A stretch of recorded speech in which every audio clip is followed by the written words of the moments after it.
You're dreaming, right? No. You know what? Can I send her a mental hug? Yes. Can I do more than that?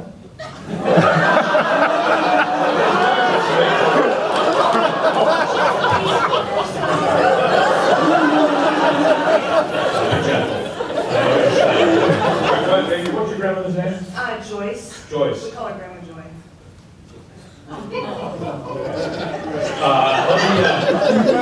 Grandma Joy. I'm sending this to you. You with me? Hugging. Hugging now, Grandma Joy. Got that out, Grandma Joy. I hope she received that in the spirit it was sent. I'll ask her. Would you? Tell her I'm just crazy about her. Thank you. Thank you. Oh, Howdy, my name's Natalie. hey, Natalie. Would you like a mental hug? I think I'm Never force a mental. good. I would never force a mental hug on you. It's consensual hugging here. Yep. So I had a question. So from the Trekkies movie, Yes. there's that batshit crazy lady who bought the house by your house so she could go out on her front porch and have bread breaks. Yeah. My friend is a really big fan of bread breaks. We take them, but we can't see your house, so we just smoke cigarettes. Yeah, cool. Zach Galloway. I take them occasionally. And I just wanted to know that if you, I want to know if you've ever had a stalker or if you have any discarded toothbrushes.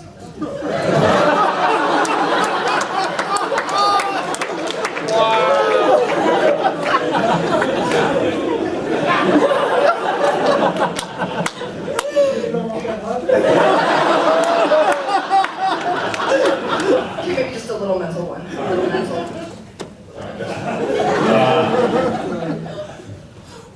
Have I had stalkers? Sure.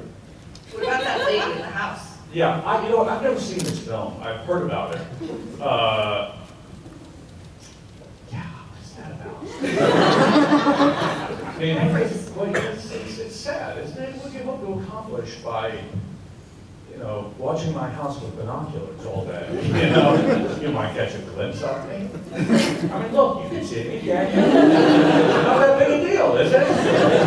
None of those fancy specs, but yeah. Exactly. But yeah, I've had, the odd obsessed human being, and I don't love that. But You ever had to go to court?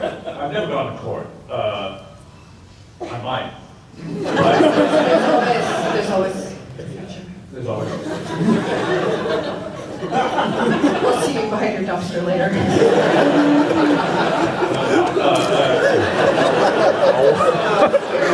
Wow. That's Natalie, ladies and gentlemen. I also have another quick question. If you knew about Trek in the Park, because every other city has I've heard about it. has a Shakespeare in the Park, but Yeah. we're the only one with Trek in the Park. Do you perform them? No, I do not. No. Do you go to them? Do you, yeah. Yes. Are they good? I've heard about them. Well, I mean, how good? Let me put it like this. We made 4 movies. They weren't all that good. Are they better than that? Okay, good. All right. And do you ever have guest celebrities appear in them? Yeah, Garrett Lang. Garrett Lang. I said celebrity. Garrett Lang did one? Yeah. You think this is a Garrett Lang? He what? He flew up here from the. He flew here from Vegas. Was he paid for this? No, he just won. Did it for free? Who? Somebody, and also who? What about Stephanie from the local news channel, the anchor on the NBC affiliate? Is that the cross-eyed one? Stephanie, you're not here right now, are you? No, she came today and got a signature from me. What's her name? Stephanie Kroll. I guess she had Lou Ferrigno on her show with her a couple days ago. You know about Lou and I, right? Well, we're doing a nightclub act together. We're comedy stylings of Brent and Lou. And we call it our show The Gold and the Green. Or the Green and the Gold. He's huge, Lou Ferrigno. I actually have a photo. I posted it on Twitter. recently, but there's a picture of me and Lou that a friend of ours took, and I look like, he looks like he's a ventriloquist in this, and I am the dummy, you know? Yeah. Okay. Natalie, thank you, it's been a pleasure. Hey. The reason why I haven't liked Star Trek so much is because of its moral stories that it ends up kind of couching in a very high science fiction sort of setting.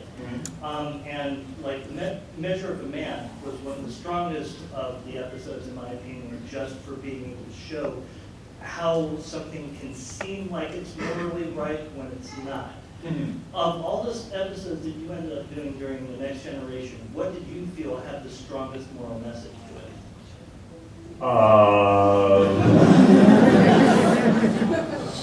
I think Code of Honor. Code of Honor was a completely racist episode that we did, and it taught us all to be very, very careful that even when you think you're not doing that, you are.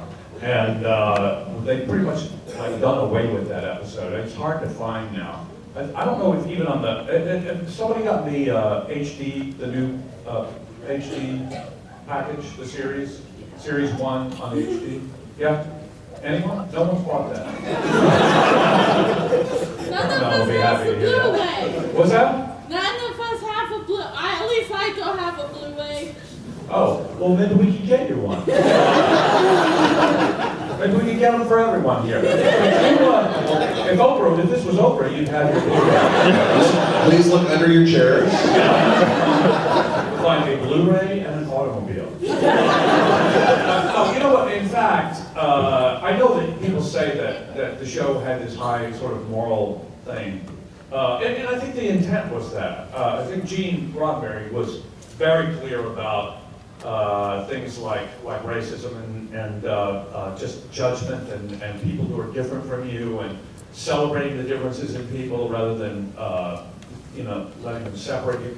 But at the same time, to be completely honest, we were walking around with guns, phasers. We were blowing other creatures out of the sky with photon torpedoes. I mean, what's the deal? We're supposed to be all about love and peace and And when it's possible, yes, but they did have. But don't push us. We'll blow you out of the sky. Yeah. Thank you. Thank you so much. This young lady on the front row is wearing shorts, and she's holding a camera, so she only has one hand available, and she applauds by slapping her leg. Thank you very much. What would you do if you were holding two things? Mental class, thank you. Okay, yeah. Okay, I know you. Nick. Yes, Brent. Thank you. I remember every name of everyone I've ever met my entire life. Isn't that bizarre? Wow. I'm like I'm like Mary Lou Like Data. Testosterone. Nick. Yeah, some of my favorite episodes from you are just you getting out of character and doing multi-dimensional roles with Data and just like Masks. Yes. Masks was one of my favorite episodes because you got to play so many different personalities. Oh. I was wondering how much say do you have throughout the series in what Data does and how much you get to actually do stuff like that? I had no say whatsoever. The producers would always say to us, listen, you guys know your characters better than anyone, which translated into, don't ever tell us anything. We're not interested. But Masks, ironically, was, I was working on an episode right before that called Thine Own Self. And the way we did the show, first year we were all in all the shows all the time, and they finally got smart, and they said, they're beating us all up. Let's feature one or two people per episode and let the others kind of have an easy show so they have more days off, and then they'll come back fresh the next episode, and it'll be their episode. And so I had an episode, Thine Own Self. Do you remember that one? It was it was supposed to be sort of a Frankenstein-esque thing, where I was an old medieval town, and this little girl, I'd lost my memory, and my face was damaged, exactly. And Everyone else worked one day on that episode. The very first day, we're all on the bridge, and after that, it was, so long, Brent, we'll see you next week. And okay, it's my episode, I'll carry it, that's fine. Had a good director on that one. And working every day long, 16-hour days every day, not including putting my makeup on and taking it off and learning lines for the next day. So they were long days. By the end of that episode, I was completely exhausted. And at about 10 o'clock at night, on the last day of the episode, the next script arrived. That was Masks. And I was supposed to play 5 characters in it. And I was still working on the other one. And I went, what happened to it's supposed to be someone else's episode? And so I had time to read it between takes.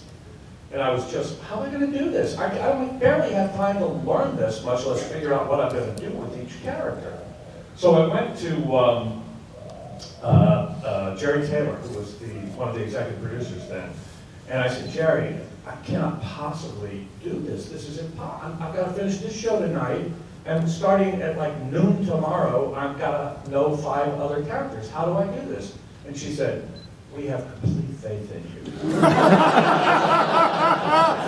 Wow. So that episode, I'm glad you liked it, but I really do think it contains some of the most preposterous acting ever on TV. That's why you like it. That's why. Thank you. All right, we have time for one more question. I'm answering these really fast, because we're going to do everybody, but, right? Well, maybe not. Let me just ask you a question. How's Colleen doing? Is her head any better? Whose sister was Colleen? Wait a minute. Would she be willing to change her name? Because I remember every name. Right. Jillian, I am so sorry if you're listening. She's not. Oh, good. Yes, ma'am. I was going to ask, Data's got so many different quirks, the music, the art, all sorts of things. What was your favorite Data quirk? His favorite, like, little thing that he likes to try to do. Do I remind you at all of the guy who did what do you call it after the president did his State of the Union? And the guy. He doesn't know what he's talking about. And okay, so what was Data's favorite quirk? Yeah. I mean, my favorite quirk of Data's? Yeah. What do you mean? Data Didn't have any quirks. He's got all the different things where he's trying to be. Yes. Oh, that's better. What? I'm sorry, I wasn't paying any attention. You know, he likes art, he likes to do painting, he likes to do Shakespeare. Yeah, Shakespeare was my favorite. Was that your favorite? Yes, I've always called myself Shakespeare. In truth, I know not why I am so sad. And where is me? You say where is you, but where it came from, I don't know.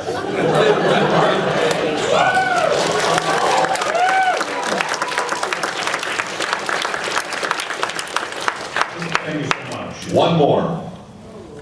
Oh, Hey, hey, hey, hey. darn. Well, the good news is you'll have more time to get into Norman Reedus' line now.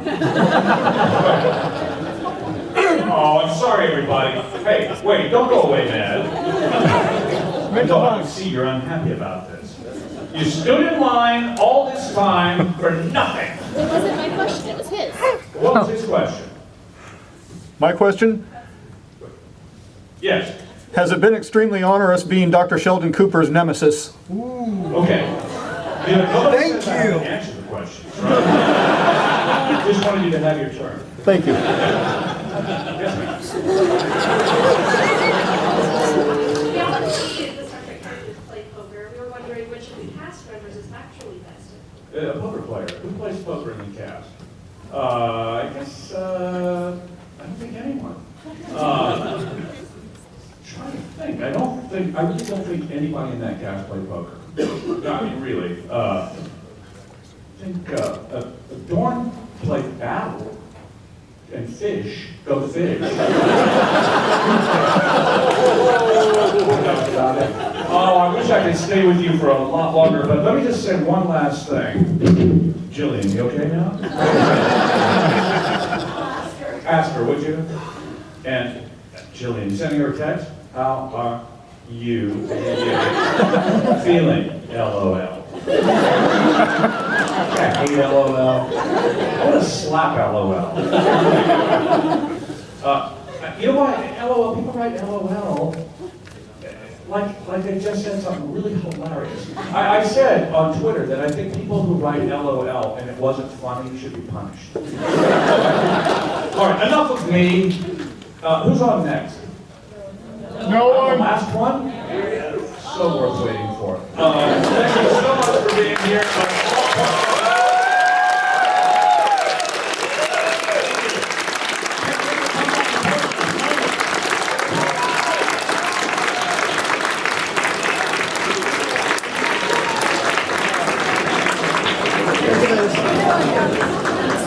Wow, he got to do his own.